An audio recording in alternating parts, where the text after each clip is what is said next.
Hey everybody, it is Elsa932 on YouTube. Thank you so much for joining me. This is episode 4 of allsfair. I know it's been getting tanked out there in social media, but I really do enjoy it. The ladies are acting their behinds off. Okay, I love the fashion. I love the one-liners.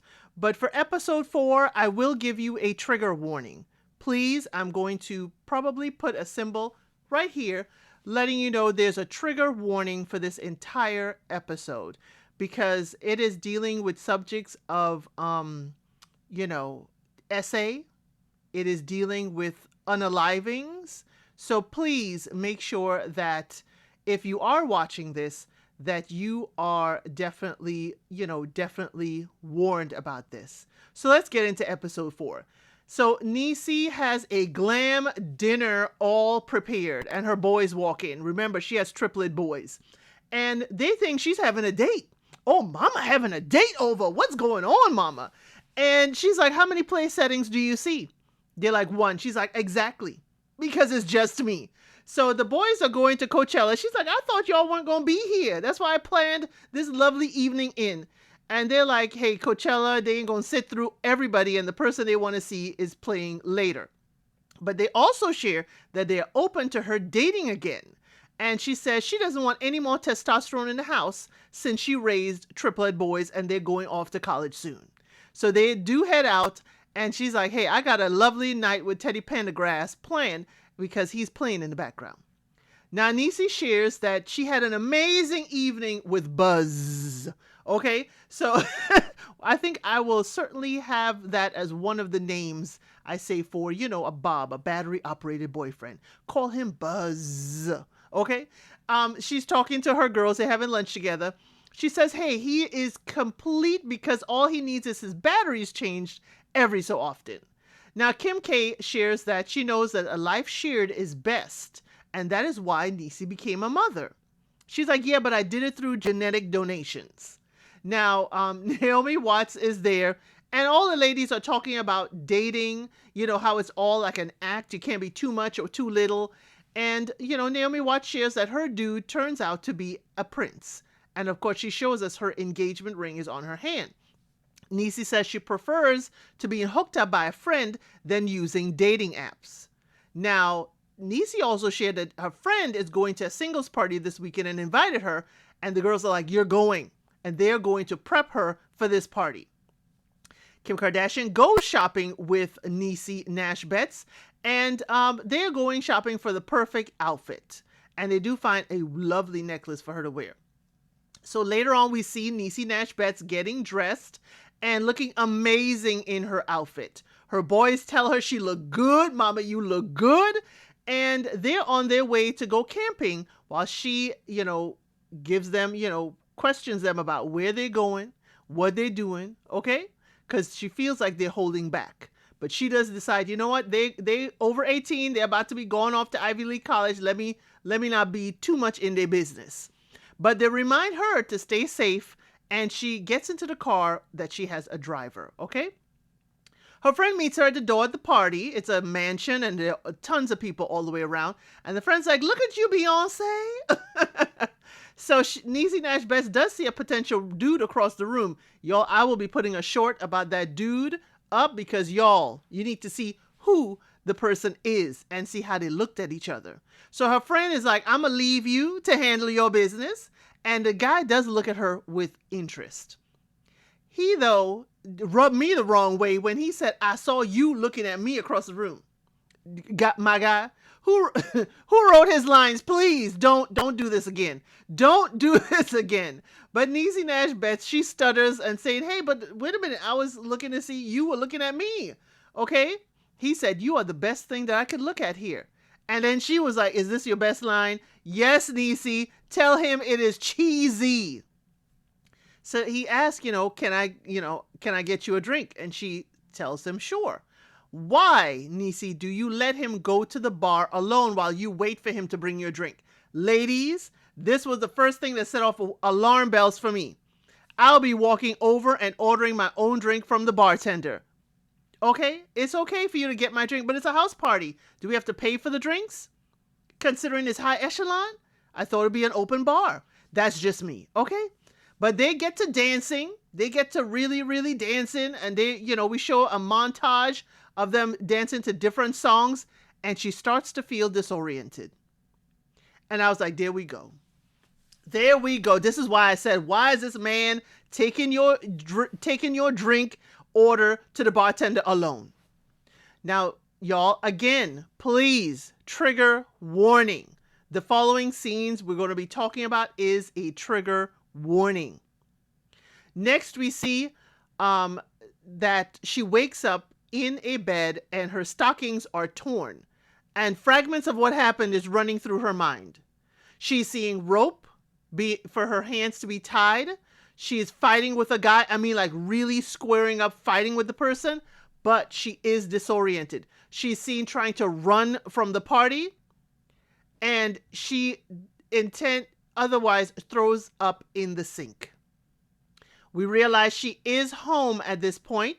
She does drink some water, and she sits down and starts to call 911.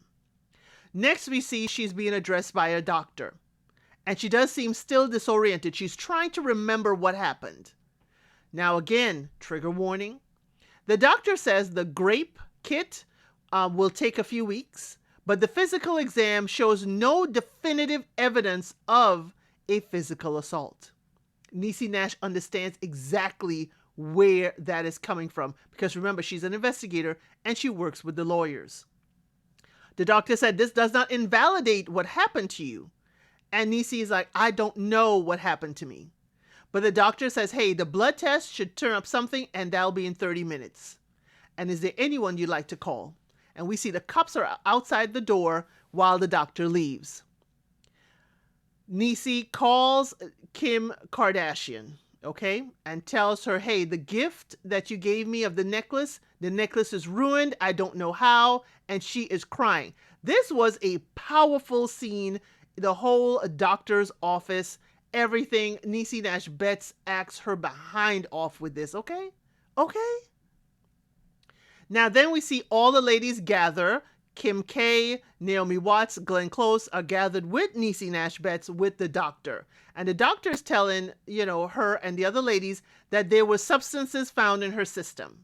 And the person mixed their own cocktail for this. They are usually not put together. But it was a substance put together that she was not supposed to make it to the next day.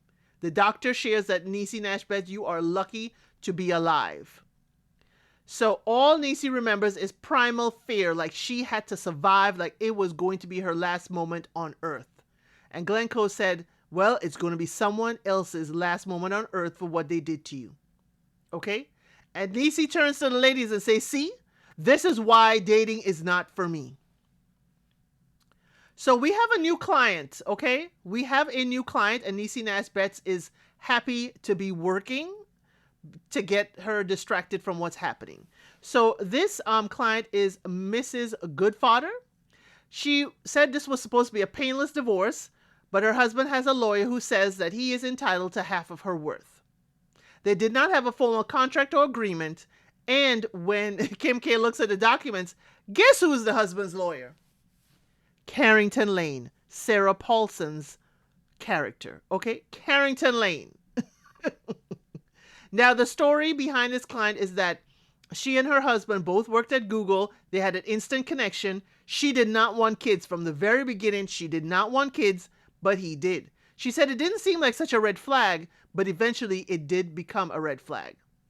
So she said her health platform exploded. He was happy for her. She was at the top of her game and she was successful. And there was one issue in the relationship / marriage.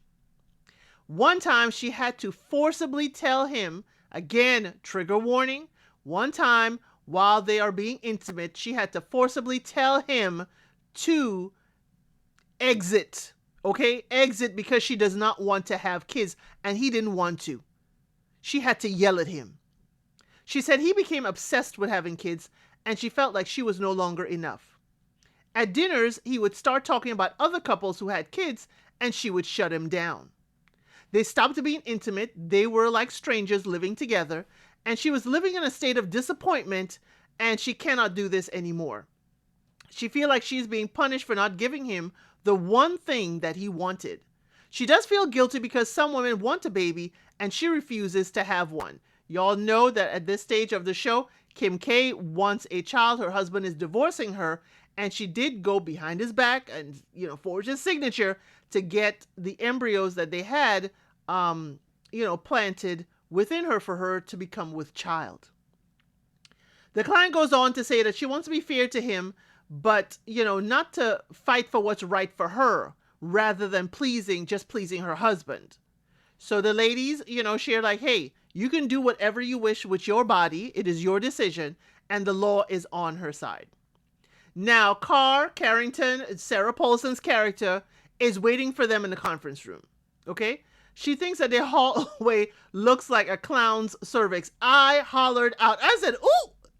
The one-liners from Sarah Paulson are a delight. I love it. I love when she shows up on the screen, y'all. I have to say, she may be the anti-hero. She may be the villain, but I am totally showing villain empathy here. She's like, because I want to go head to head with y'all are making me take clients that I would not usually take on. Okay? But hey, this is her one time to be able to come and mess with them. She also say, hey, Kim K, you put on a little bit of weight. It's hardly noticeable since your husband left you. I was like, ooh, is this a nod to maybe Alora, Kim K's character, being pregnant? Is this a nod to that? We wonder. I wonder why Carrington didn't put, documentation to kind of like put a stay on the embryos. If there's a divorce, she should have put a stay or, some kind of freeze, pun intended, freeze any possession of the embryos, but she didn't. So Carr says they want, for the husband, they want half of the income. They want communal property plus spousal support of $20 million a year. To say that Kim K and Niecy Nash Betts are shocked, they are shocked. Carrington goes on to say it's because of the expectation of children. And the client ended a pregnancy without her husband's knowledge. That is a breach of trust. Mental cruelty because he wanted children above all else. Furthermore, if this comes out, then the conservative board of directors on his wife's company, they will drop her once they find out, and she won't be worth as much. And she goes on to make a soliloquy and about the time of the victimization of men to be recognized. Carrington, you on your soapbox. I love how you deliver your lines, but girl, that was going a bit too far. I'm going to have to make that into a short, okay? So Niecy Nash Betts goes off on Carr. And she kind of relates it to what happened to her. You think we asked this to happen to us? You think we want this to happen? Kim K had to touch Niecy Nash Betts to stop her rant. And Niecy does say, I need to take some time. But not time away, but time to catch the mofo who did this to her. Now Kim stops her and say, hey, I'm not stopping you from doing this, but we want to help. They're on the case, y'all. And her friend brought the guest list. And the friend is like, I don't play about you. You my girl, even though this guest list is supposed to be private, here's the list. But he could be a +1 or anything. So they need to find his photo. They need to find video of him. So what they do find is him taking Niecy Nash Betts away from the party, from the neighbor's video camera from their house.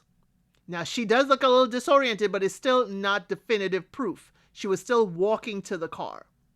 But they say he's like a phantom. They can't find anything on him based on the license plate.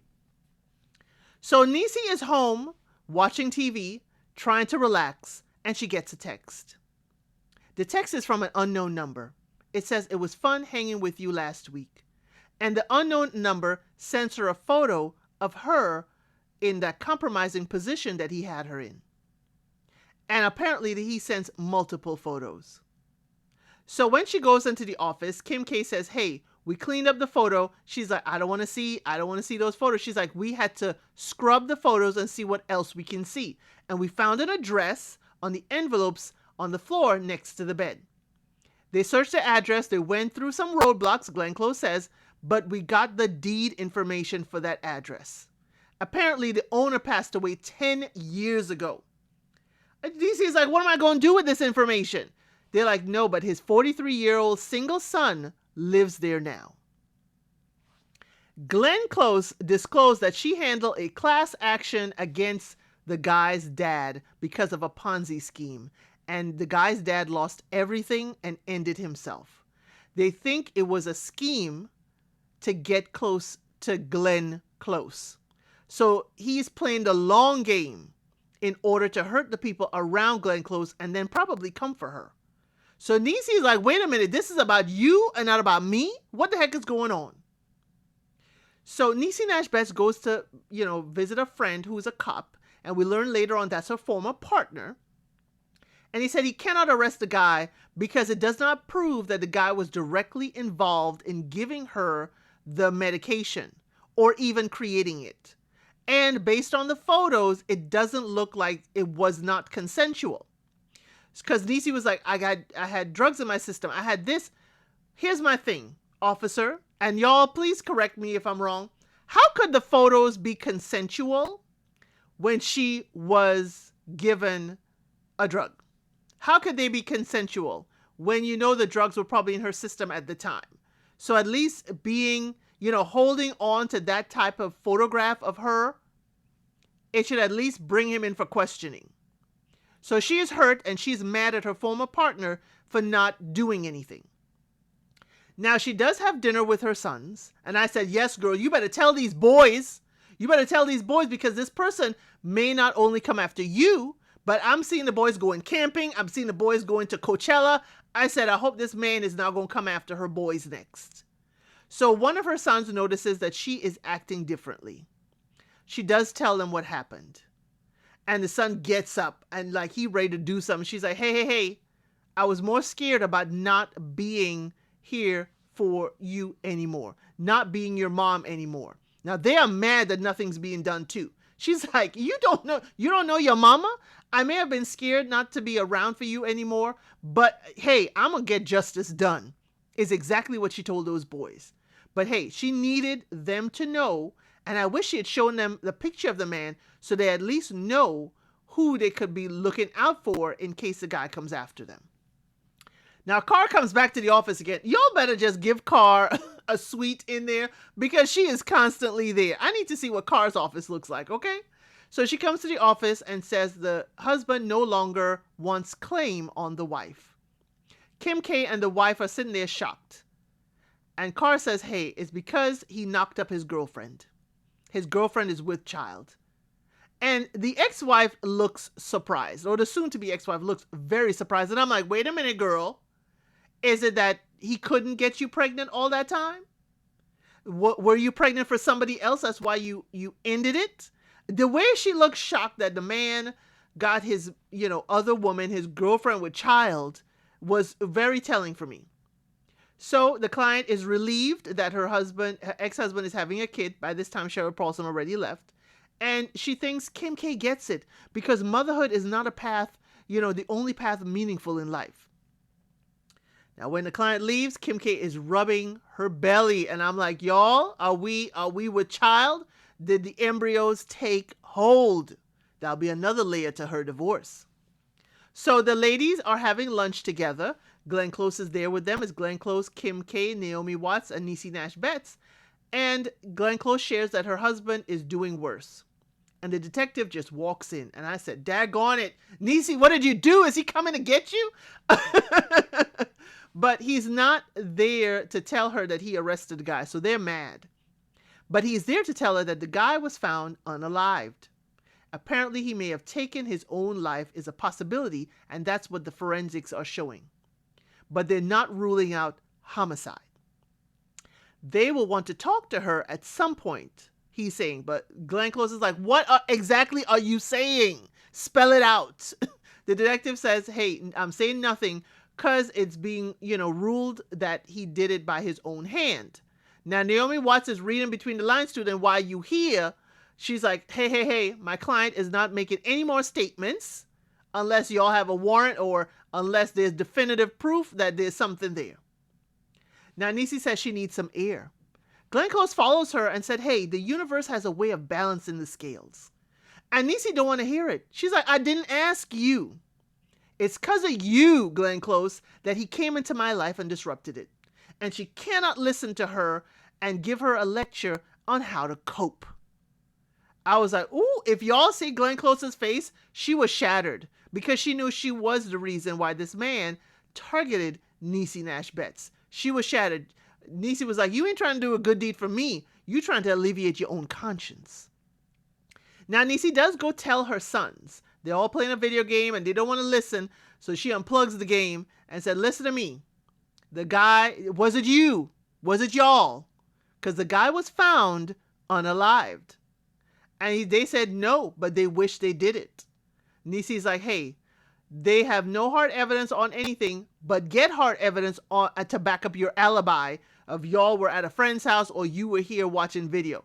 But y'all, I don't believe her sons. I don't believe her sons because the way they looked at each other and the way one of them did not speak up, one said, oh yeah, he was with me. And the other one's like, yeah, I was here home. I don't believe them. The little smirk that those three kids did is like, okay. And remember, they also help her with the investigations and all the cyber stuff. So again, I'm wondering what her sons are up to. They're smart. All three of them got into MIT in early admissions. So I am thinking these boys are going to have a bigger role. And I wonder if they're going to be like the cleaners. I wonder if they're going to be the hands of justice, for the law firm. But y'all, that is the end of the episode. Tell me, do you believe Niecy's sons? Or did y'all see the little looks that they passed each other? Tell me, what do you think about episode 4? And I'll see you on the next one. Thank you for watching. Please like, share, and subscribe to the channel.